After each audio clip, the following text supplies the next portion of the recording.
I've been trying to turn Saga into a carnivore too, but her tummy troubles have been very resistant.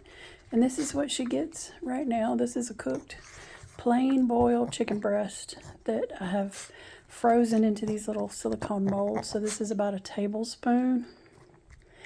And she's worked her way up to having 3 of these a day. One in the morning, one in the middle of the day, like now. And then she can have one more after work. She loves them, and I wish that she could eat them all the time. She certainly would enjoy it, but it's a slow process, so she doesn't start getting sick about it.